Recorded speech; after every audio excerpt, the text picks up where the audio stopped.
Now, we had said last week that tonight would be our concluding message to one of the major aspects of our studies thus far, and that has been in the flood. Of course, that doesn't mean now we're through with the class. We'll probably be through sometime this fall, but if you'll turn back to Genesis 8, you see we've covered the first half of Genesis 8. I think we've read much of the last half of the chapter in several other messages, down verses 20 through 22, 15 through 19. So really we've read what we need to read in chapter 8. In chapter 9, we have covered the first 17 verses in an earlier message, because here we see some of the effects of the flood as far as man is concerned. Which means that once we get through tonight, then we've still got the second half of chapter 9, along with chapters 10 and, well, I don't know how much, but at least the first 3/4 of chapter 11. The end, of course, remember, of 11 gets into Terah and Abraham and so forth. We will not get into a whole lot of explaining that, but we'll discuss Abraham and other things because they'll tie in with some things that we'll be looking at the end. Now, the only thing we've skipped thus far, remember, is chapter 5, because it's a chapter along with 11 on genealogies, the middle of chapter 11. And we'll come to that in the future. But what we want to look at tonight, in conclusion,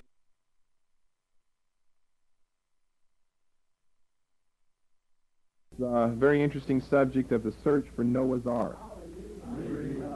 It's been going on for hundreds of years now, perhaps thousands of years, according to some of the accounts that we have, according to some of the statistics that I'll be giving you, but it was stepped up the middle of last century, and of course we've seen a lot of expeditions there in this century. Now,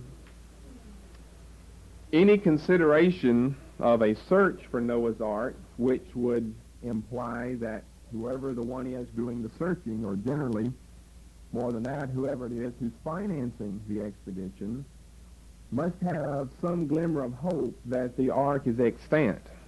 Otherwise, why, and some people have lost their lives, why risk your life on top of a 17,000-foot nowhere looking for something that doesn't exist, or doesn't exist down to this day, unless you believe that something is still there?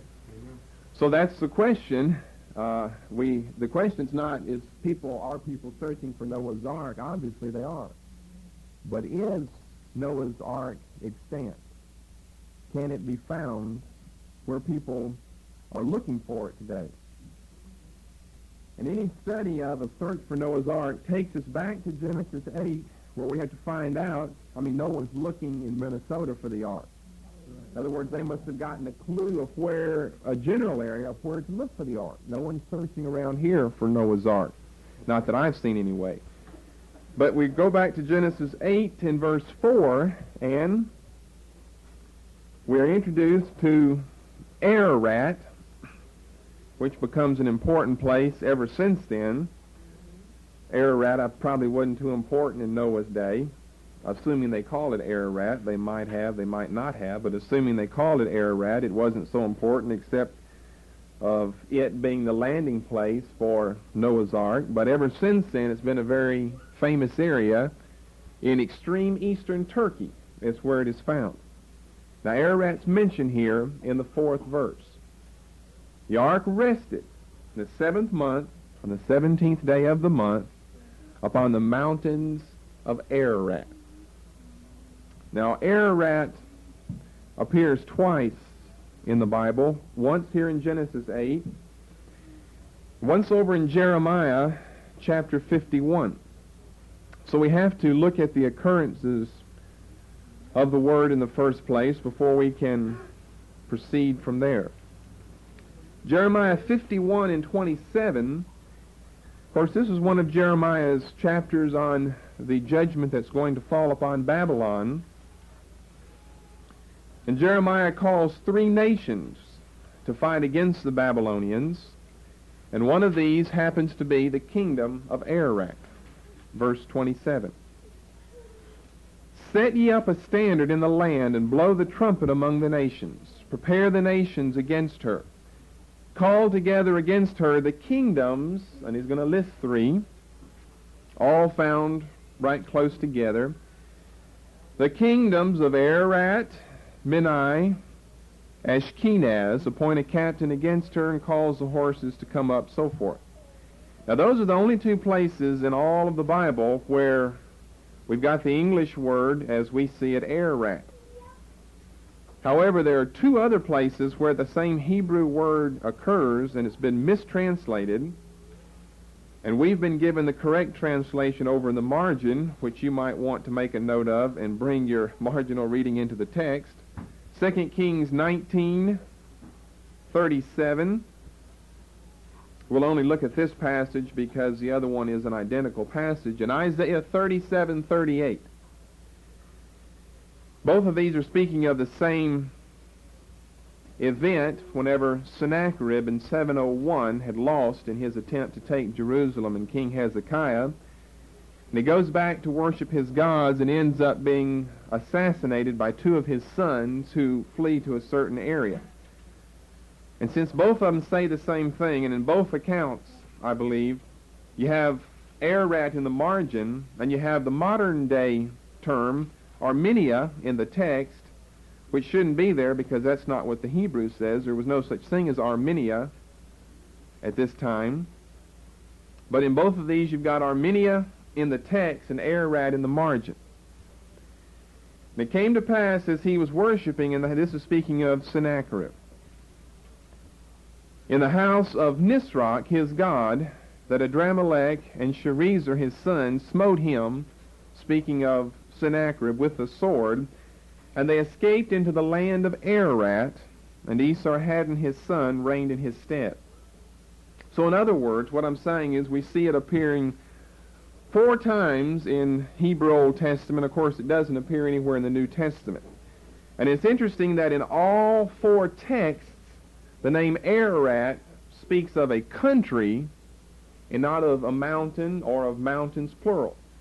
In every single case, the Genesis, the Isaiah, the 2 Kings, and the Jeremiah, in all 4 cases, it very clearly is speaking of an area, a land, a kingdom, a country, a region. And of course today, when people say Ararat, they think of a mountain. But that's not the way it's used in Scripture at all. It's used in these 4 connections in reference to a particular country or land. The first time that the word Armenia appears in history, it's spelled with an I rather than with an E, and it is one of those kingdoms mentioned in the Behistun inscription of Darius I that we covered back in extra-biblical literature, where he put all of his deeds upon the rock, known as the Behistun inscription. That's the first time it appears, and it's not spelled with an E, as you see it there, for instance, in 2 Kings 19:37, but it's A-R-M-I-M-I-N-I-A, A-R-M-I-N-I-A. And this is the first time that it appears. The reason we're having to make this distinction is because Armenia, as we know it today, is in Russian territory, not in Turkish territory. But the mountain chain known as Ararat is in Turkish territory and not in Russian territory. So if you're going to call something like this mountain where Noah's Ark supposedly is in Armenia, then you're saying that it's in USSR, because Armenia is part of Russia and not part of Turkey. Now I want to show you on this map here that we have, so you can see around where we're talking. Of course, some of you probably don't even know where Ararat is or where Turkey is, so you can see around where it is, and you can understand the difference between what the Bible speaks of as Ararat and what today might be spoken of as Armenia. As I say, this is Old Testament map, but of course the same territory is there today, just goes by different names, controlled by different political regimes. This whole territory where Paul did most of his traveling, this long, really peninsula almost, that sticks out with the Mediterranean Sea on the south and the Black Sea on the north, of course, at that time was Asia Minor, and several hundred years ago was the Ottoman Empire, but today is the country of Turkey. And this is the one that's important because this is where the mountain called Ararat is found. So all of this territory right here, and it extends all the way between these two lakes. This is Lake Van, V-A-N, that can be seen from Mount Ararat. Of course, we've got other countries down here we'll mention in a moment. But your territorial line for Turkey extends from this region almost straight across. It goes up in between these two lakes. You probably can't see it. I can barely see it. This is Mount Ararat, right where you see this white territory. Any of this white territory speaks of mountain ranges and mountain chains. Here's Mount Ararat. So Turkey extends up here. It has kind of a bulge that comes out around here, goes back in and extends over to the southeastern shore of the Black Sea, which would make all of this huge oval-shaped territory Turkey. Now, along this line, you've got Syria, you've got Iraq, and then Iran. Remember, the territorial line goes in between these two lakes, and Iran's territory extends all the way up to about here. This is Mount Ararat right here. Now, the Soviet Union, you see, people don't realize in this country what the Soviet Union is made up of, but the Soviet Union, just by its name, USSR, the Union of Soviet Socialist Republics, plural, is a country much like ours in that it's made up by sectional territorial divisions. We've got 50 states. They have 15, not states, but what they call republics. And 2 of them, or 3 of them, but 2 important ones are found in this area. You see, Russia is just an antiquated name for the country. Russia was last century name. But the technical name for the country is the Union of Soviet Socialist Republics, because Russia is simply one of those republics, the largest one. Of course, you know where Russia is up here, or what you would think would be Asia, and it takes up most of Asia. And Russia, which is one of the 15 states of the Soviet Union, takes up the vast majority of the land territory and of the people of the country of the Soviet Union, as well, of course, as being the home place for Moscow, the capital. Anyway, that's one. You've got 2 important ones. Most of the republics are either in the west or the southwest of what we would call Russia, if you knew what Russia was. Remember, Russia's not Soviet Union unless you're using it as a synonym. Russia is one of the republics, the Russian Soviet Federated Socialist Republic, the RSFSR, where most of these are just the certain name of the republic, and then you end it with SSR. Such as this territory, a small territory right here, known as Armenian SSR, which means the Armenian Soviet Socialist Republic, singular, because there's 15 republics in the Soviet Union. And this territory right here is Georgian SSR. You see that we've got a state of Georgia, and they've got a state of Georgia. Those are the only 2 similarities between the USSR and the USA. We both have a state that we call Georgia, but theirs is Georgian SSR. Anyway, the point is, here's Armenia right here. Now, that doesn't mean Armenians don't live in other territories, because at one time this whole area was called Armenia, as well as before that it was known as Ararat. You see, we're talking about a whole territory here that was known by that name. But right now, if you're speaking of Armenia, it has to be in this small region right here, which does not include Mount Ararat. And that is where one of the 15 Soviet Socialist Republics is Armenian SSR, with Georgian SSR here. So anyway, you get the scene of where this is. Now you can tell this is a topographical map. You can tell, of course, green represents fertile area. These lighter colors represent high elevations, and in fact, Ararat is in a very highly elevated area, as all of Turkey is, around 6,000 feet above sea level. The whole country is on a high plateau, as we would say. It's not down in the valley. Really, the chief area of green they've really got too much up north is, of course, over here on the western side of Turkey is the principal place where you're going to have low-lying territories and fertile valleys and so forth. The rest of it is on a high plateau. By the way, this very area right around Mount Ararat is where the origin of Tigris and Euphrates rivers happen to be. Because of you can see the various mountain regions spread all through here, all of these white regions, especially over here. And of course, with the melting of these snow caps, it provides plenty of runoff to start Tigris and Euphrates rivers, which becomes interesting, as we'll say in some other message over in chapter 11. Okay, so that lets you know around where Ararat is, where what we call today Mount Ararat. Now, Mount Ararat is found in a chain of mountains, and there are two conspicuous mountains known as Greater Ararat and Lesser Ararat. Greater Ararat, 16,945 feet tall. You could round it off to 17,000 to keep it in your memory. And Lesser Ararat, 12,877 feet, or around 13,000.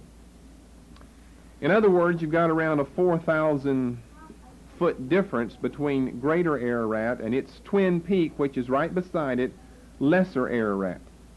Both of these happen to be of volcanic origin. Now, if any of you are interested afterwards in seeing a little more detail as far as the geography is concerned of this region, I'll leave a world atlas up here, and you can see how close Ararat is, Mount Ararat, we're speaking about Mount Ararat now, to USSR, Turkey, and Iran. It practically borders right in that triangle of where all three of these countries meet together. And throughout history, they've all claimed the mountain as being theirs because in that region it's a very holy mountain, as we'll say some more things about later on. But you can look on this and see Mount Ararat if any of you are interested later on. I'll put it up here. Now, in the local territory there, Mount Ararat is known, I'll spell the word for you. You might not get the spelling because it's a difficult word. A-G-H-R-I, Agri Dagi, D-A-G-H-I, which means painful mountain. And those that have attempted an ascent to the summit of the mountain will testify to the validity of the name of the mountain. It's a very imposing structure. Of course, remember Mount Everest, the tallest mountain, is 29,000 feet plus. So it's not anywhere near the height of Mount Everest. But the height of a mountain is not the only thing that makes it difficult. It all depends on the slope of the slopes of the mountain, on how easy it is to get up the mountain. And I believe it's the northeast section of Mount Ararat that has become so famous because of the expeditions in search of Noah's Ark. Now that gives you some background of what the scriptures are talking about. Remember, in all four areas and all four texts that we mention here, Ararat's always referring to a country. Even here in chapter 8 of Genesis verse 4, you might think it speaking of mountains and calls them Ararat. No, it says the mountains of Ararat. In other words, the mountains that are in the country known as Ararat. So even here, the name Ararat in its biblical references refers to a country and not to a mountain. But it does mention mountains here, so we know he is talking about mountains. It's just that since that time, the name of these two particular peaks in a whole mountain has changed. Notice that the word is in the plural here because there are a plurality of mountain peaks in this chain, known as the Ararat chain. But two are important, Greater Ararat, Lesser Ararat, but it nonetheless is in the plural of mountains in Genesis 8:4, so we know that wherever the ark landed, I mean, we're finding out from the text here, he tells us that it landed on the mountains of Ararat. Now we know where Ararat is. Now he doesn't tell us which mountain of Ararat that it landed on, though. We know it's in Ararat. We know from ancient maps and traditions of people and customs and so forth where Ararat is. There's no doubt about where Ararat is. It's very easy to pinpoint that chain right there in extreme eastern Turkey.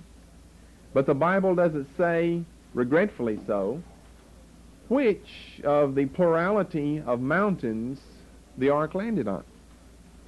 It is interesting, though, that since it does give it to us in the plural, then that rules out any mountains anywhere else where we've got a singular peak there and no other mountains around it. Now, most mountains are found in a chain of mountains like the Alps or the Andes or the Tibetan highlands. They're going to be found in a chain, but that rules out anywhere else that might have a single peak and not other peaks nearby. Now, let me say this also about this verse. You see, the more we can explain about it, the better understanding that you can get of what he's saying here. When Moses says that the ark rested upon the mountains of Ararat, doesn't mean that the ark rested on more than one mountain. I mean, it couldn't expand, 2 miles. I think there's a 2-mile distance between Greater Ararat and Lesser Ararat. It couldn't be sitting on the top of both of those, stretched out, expanding the 2-mile distance between them. He simply means on one of those mountains, just one of them. The ark can only land on one, but it's one out of a series of mountains that are found together. Now, I don't mean to get ahead of myself, but at the same time I don't mean to be throwing too many curves or too much doubt on traditional Greater Ararat or Lesser Ararat as being the final resting place of the ark. I'm just trying to give you all the pros and cons about Ararat and Armenia and Georgian SSR so you'll have some background and know what we're talking about. We'll come later on to more of a conclusion of which one of these mountains it could be speaking of. What I want to do next is turn to the truthfulness of the extantness of the ark. We want to look, first of all, at a couple of local attitudes, then ancient testimony and modern testimony of the even today ongoing search for Noah's Ark. How many of you have seen the movie about Noah's Ark? How many of you have read any books about Noah's Ark? Well, see, that's just about everyone did one or the other of those things. It's appeared in Life magazine, alleged discoveries. They've appeared in major news magazines. They've appeared in major newspapers, not just in this country, but all over the world. Sunday school bulletins. You can hardly have grown up in this country and not, or really anywhere, if you study current events and not know something about all of the ongoing expeditions in search for Noah's Ark. Now, don't trust everything that you've seen or everything that you've read, because it takes a lifetime of going through all the details to see how many contradictions really are found there, whether it's at the 16,000-foot level that it's been found, or the 14,000-foot level, or the 10,000-foot level, or maybe on Lesser Ararat. There are a lot of contradictory details that are found in these various accounts that have surfaced over the years. Some of these we're going to be looking at, some of the more prominent ones. And you'll see a whole chain of events that are extremely mysterious. Really, they're mysterious beyond explanation on the subject of the search for Noah's Ark, concerning the various expeditions that have made it to the top, so to speak. Of course, many of them have found what they thought was the ark before they got to the top, but made it however far, of course, above the tree line up into the glacial area of the mountain. We're speaking now of Greater Ararat, and have found something and have published an account about that, and someone else will come along and say something just the opposite. But yet, whenever you try to trace back as far as you can go to get back to the origin, the source of that tradition or of that report that was given, you mysteriously get stumped along the way. And as you'll see in so many of these, very mysterious occurrences took place. Of course, according to some, God himself is preventing people from finding the ark, and so he makes sure that all of these stories are stopped somewhere along the way. A lot of them, it took years for them to ever get out in major print. or the story to have been told from, as we'll give you one example of a young boy, his English name would be Jeremiah, who saw the ark when he was 15, but didn't get around to the reporting of it for the reasons, very important reasons, we'll be telling you about until he was over 70. So you see, there's a big span of time. Could his memory have lapsed somewhere along there? I mean, people say that, but if you saw the ark, you're not going to forget it whether you live to be 70 or 700. You'll never forget it if you saw Noah's ark. I mean, would you forget it? No. If you saw it when you were 15 and died when you were 75 and told about it on your deathbed, I imagine that regardless of how fuzzy the details might be, the underlying essence of the story would still be true. Of course, assuming that you're telling the truth and not a lie. And that's where the problem enters in of knowing who's telling the truth and who's trying to capitalize, and it's a good thing to capitalize on today, of saying that you've seen Noah's Ark. Now, I'm not planning any expeditions over there. I've got better things to do. I'd like to just look in the Word about Noah's Ark than go look at the mountains for it, because it's quite trying. I don't suggest any of us go over there and try to find it. Let's come to a couple of local attitudes that are very interesting, held by two groups of people in the immediate area, the Armenians and the Kurds. Now, of course, the mountain is so tall that it can be seen for miles and miles around. You can see it in Iran as well as Turkey, as well as in the Soviet Union or in Georgian SSR or Armenian SSR. But the Armenians are an ancient people as well as the Kurds who have descended from indigenous people in that local territory. The Armenians themselves hold a holy, reverent awe for the top of the mountain because they have always felt by tradition from their ancestors that Noah's Ark, the remains of Noah's Ark, is still extant at the top of Greater Ararat. And ever since then, they've held a holy, reverent awe for the top of the mountain. According to their tradition, soon after Noah and his sons and so forth descended from the mountains and, of course, began to spread out into Babylon, some people would nonetheless have remained in that general area before a great spreading out takes place.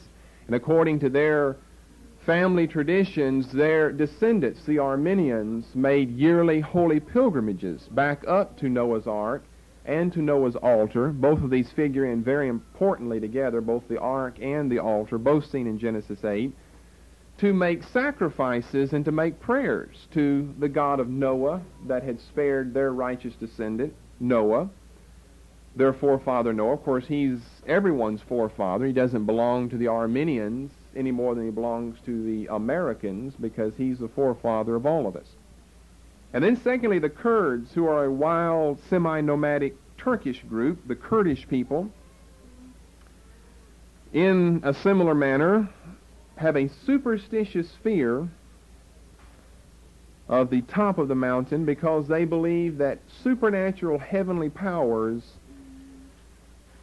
guard the ark from the profanation of the views of any outsiders who would attempt to climb the mountain, reach the summit, and gaze with unholy eyes, materialistic eyes, in other words, what they could get out of the expedition upon Noah's Ark. So they again hold the mountain in a religious holy reverence and awe because they feel like that supernatural heavenly powers are guarding the ark.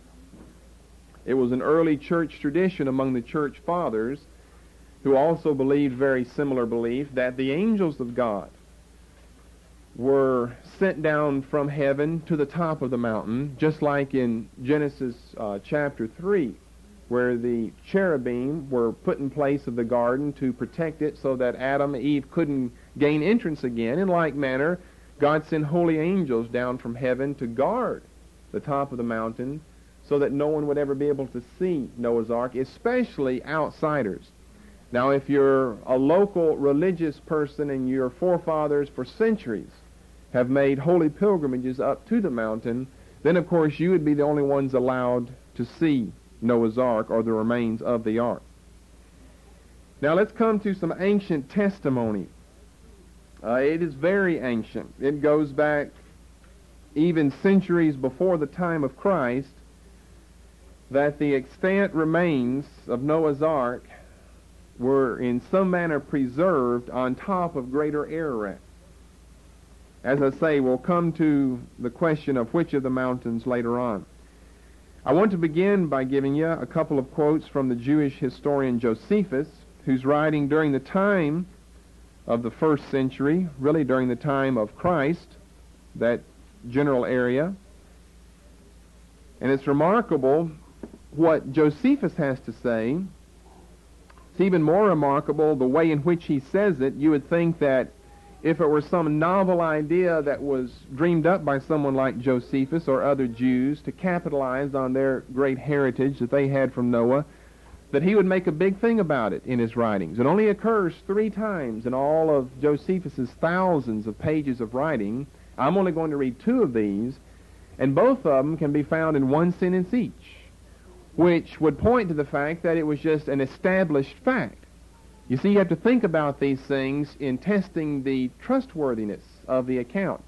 I mean, if you're going to be saying something about something today, and if it's just an established fact, you don't go into a lot of detail of trying to prove it. You just state it and assume that everyone else knows about it and believes it because it's true. In other words, it wouldn't be something false, and if it was something false, you'd go into a lot of detail about trying to prove that your story is true. Now, the first one, both of these are found in his volume on the Antiquities of the Jews. The first account is found in Book 1, Chapter 3, Section 5. That's the way Josephus's writings have been divided up, by books, by chapters, and by sections. So in Book 1, Chapter 3, Section 5, we have the following. This is, you can tell Book 1 means we're way back at the very beginning of the Jews. This is in his discussion of the Antiquities of the Jews, which would take us back to the early chapters of Genesis. And of course, here he's in Genesis 8. And he says, this is a quote now from Josephus. So after he had stayed 7 more days, he sent the living creatures out of the ark, and both he and his family went out, when he also sacrificed to God and feasted with his companions. However, the Armenians call this place, he gives it a Greek name, which means the place of descent. For the ark, being saved in that place, its remains are shown there by the inhabitants to this day. And then the next thing, he goes right into, he goes into his next paragraph, section 6, and doesn't say anything else about it. So he takes it to be known by everyone that the ark not only was extant at that day, but that many people had seen it and were seeing it because they were taking expeditions there. And the local people, the Armenians, remember there was no such thing as USSR at that time. USSR didn't even come onto the scene until Bolshevik Revolution in 1917. But nonetheless, the Armenians still lived in this general region. Now, a second excerpt from the Antiquities of the Jews is in Book 20, Chapter 2, Section 2.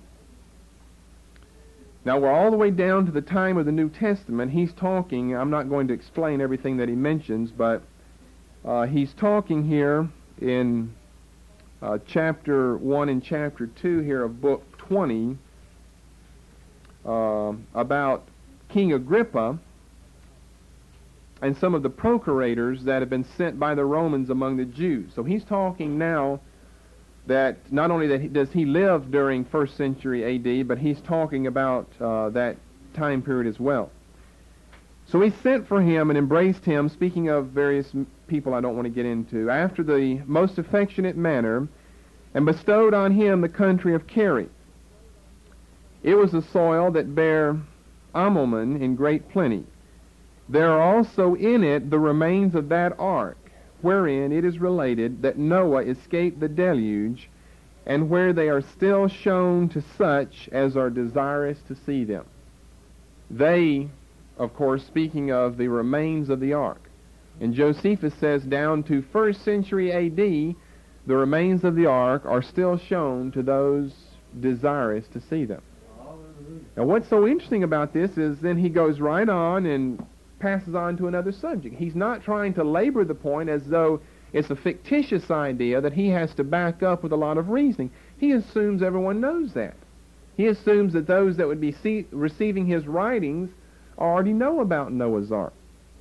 Wow. Now, something as great as that, remember, Noah is not a Jewish fellow. So the only reason it becomes really more important to the Jews than to anyone else is because it's found in their holy scriptures. But it would be a legend that also would be spread abroad, and I don't mean a legend in the sense of a false one, a true legend that would be spread abroad among all the peoples of that region, because everyone, Jew and Gentile, descended from the patriarch Noah.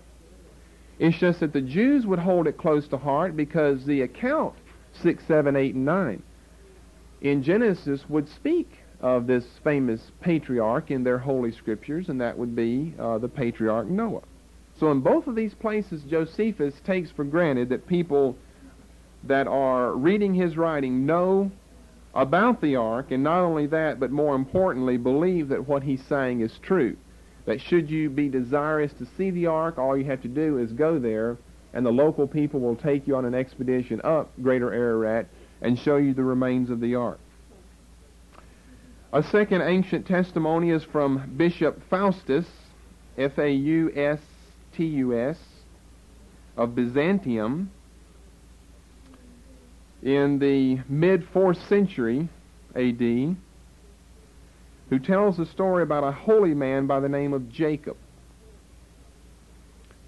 And this story, Jacob ends up on the mountain with a religious, spiritual encounter with God as he's sleeping right beside the wood that belongs to Noah's Ark. Jacob didn't realize it at the time, but like the Jacob of the Old Testament, he ends up going to sleep in a holy place. Remember, Jacob said this must surely be the house of God, so he named it Bethel. And this holy man, Jacob, ended up sleeping in a holy place right beside some wood that was part of the extant remains of Noah's Ark. Now this, as I say, was given in the middle of the 4th century A.D. and was retold time and time again all the way up till the 12th century. But not only retold, but extra additions were given to the stories as the story was told and retold ever since the time of this Bishop Faustus, which means that whoever it was retelling the story had gleaned some information from other sources that they added to Bishop Faustus of Byzantium and what he had to say about the ark. A third example is the Bishop of Salamis in the end of the 4th century A.D., who tells again another story about an individual who saw part of Noah's Ark on top of Greater Ararat. And a fourth one is a very famous Far East explorer, Marco Polo. He went through the Ararat Armenian region in his journeys from Europe to the Orient and reported that, sure enough, even in his time, the remains of Noah's Ark were still there to be found. Now we come to recent history, and this becomes quite intriguing as we follow the very mysterious trail still going on down to today of the alleged sightings of the ark. The most important thing that we have to mention at this time is the great earthquake of 1840 took place on June the 20th, 1840. We mark this date as being the date of the beginning of most of the modern explorations and expeditions to this region in search for Noah's Ark. Why? Because it blew off the whole northeast part of Greater Ararat and formed a gorge known as Ahora Gorge, A-H-O-R-A. And it's universally believed by all those who have done expeditions and those exploring today that if the ark is to be found, it's somewhere in the perilous region of the Ahora Gorge. I've got pictures of that I could show you afterwards if you're interested, but it's a very treacherous area, very, very difficult to do any type of exploratory work, but it blew off part of the mountain that had been covered by a huge several 100-foot glacier that, of course, if the ark was under that, you'd never see it. And so the earthquakes that have taken place in the past, and especially this one on June 20th of 1840, have proved to be very important because they've uncovered glaciers so that people can begin to look underneath that, get down to some more solid material to find out, could the ark be there? Now, if the ark was a part of that glacier and it would have been blown off, well, people would have found remains of it. But that has not taken place. But nevertheless, the Ahura Gorge is generally where most of the expeditions end up because all of the alleged sightings have taken place somewhere in this area. Now, I have to back up a few years to go back to what we call the first modern ascent to the summit, and that's the year 1829, where a wealthy French industrialist by the name of Dr. Frederic Perrot, P-A-R-R-O-T, is credited with the first modern ascent to the summit. Remember, we're talking about 17,000 feet. Now, we're not saying that people hadn't made the ascent before. Obviously, they had. If the tradition of the Arminians is true, their fathers had made an ascent to the summit year by year. Every year, year in, year out, they had gone up there. But the records, when you get into the Middle Ages, the 1400s, the 1500s, the 1600s, are pretty obscure, and we don't have any records of reliable records, that is, of individuals making, a party of explorers making an ascent all the way to the summit. The first modern documented ascent that we have is by Perrot in 1829. Now, what's interesting about Perrot, and he left us a detailed account of what he saw, and you got to remember he was there before the Ahura Gorge earthquake, which means that he is the only one that can or that did leave us a reliable account of what that part of the mountain looked like before the great earthquake. All that we know really about it is based upon either what we see now with the Ahura Gorge or what Dr. Perrot had said in his writings. And, of course, he had described the area which now is known as the Ahura Gorge, and right below this area was a Christian monastery that was built, supposedly, it was ancient, it had been there, so they claim, for 1,000 years, but a Christian monastery where the monks went away to study, that was built upon the identical site of the altar of Noah in Genesis 8. And no one refuted the tradition. There was nothing on which one could refute the tradition. Remember, a lot of these things, we can't say that they're wrong. I mean, how are you going to say, no, that monastery wasn't built? No one really knows. So you have to feel your way through to find out, could any of these things, have happened? Could they be true? Not are they true. That's going to be very difficult to prove. Are they true? But could they be true? Well, that certainly could be true. That the people in that local area had made ascents up to the mountain, to the summit, or not even to the summit, let's just say to the 14,000 foot level, because that's one of the popular points of reference on the mountain, because this is where most of the sightings have come from, 14,000 foot level, rather than all the way up 17,000 feet to the top.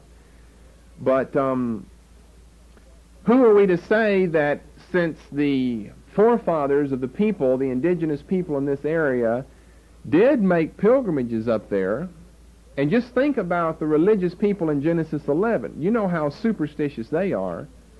We're not talking about Noah now going back up there and bowing before his altar. We're talking about descendants, some perverted descendants that came out of the loins of Noah. By the time we get to chapter 11, they're as superstitious as they can be, wanting to build a tower whose top's in heaven so they can reach God.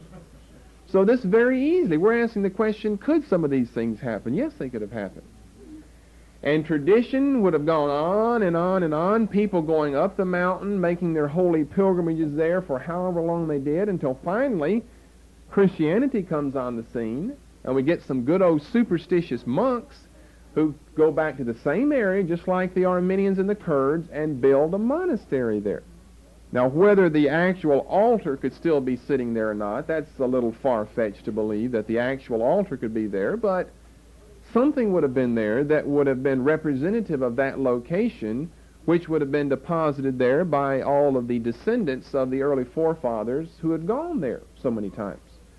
So could something like this have happened? Certainly so.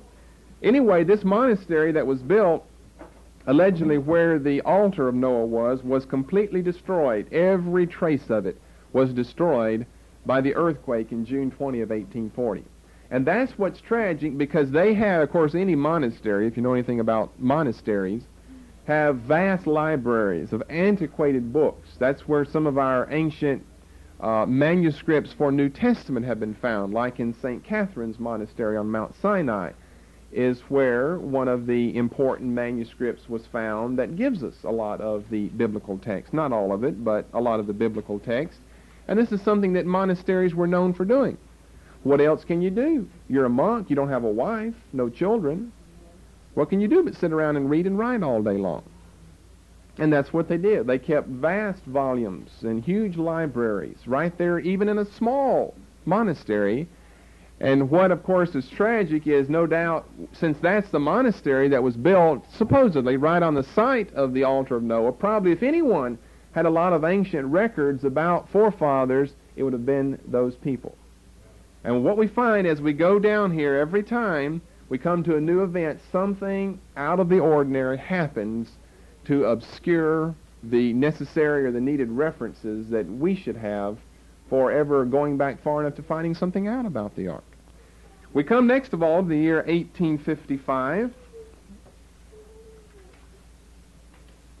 And a young man at this time, Haji Yearam, H-A-G-I, which is a designation for a holy man in their region, Y-E-A-R-A-M, Yearam. In 1855, I'll tell you the story, and you can get down as much as you can. It again is one of those fascinating, probably one of the most fascinating stories about the ongoing search for Noah's Ark. In 1855, he was an Arminian. A group of atheistic scientists, notice the date, 1855, right in the middle of Darwinianism and Charles Lyell and all of the false beliefs of last century. So you've got to keep all of this in mind. A group of atheistic scientists visited the region, knowing that the traditions for centuries and centuries had been that the biblical Noah's Ark was resting upon this particular mountain, and they came wanting to prove that it wasn't there. Atheistic scientists wanting to disprove this portion of the Bible, thereby discrediting Old Testament, Judaism, New Testament, Christianity, and so forth. For the continued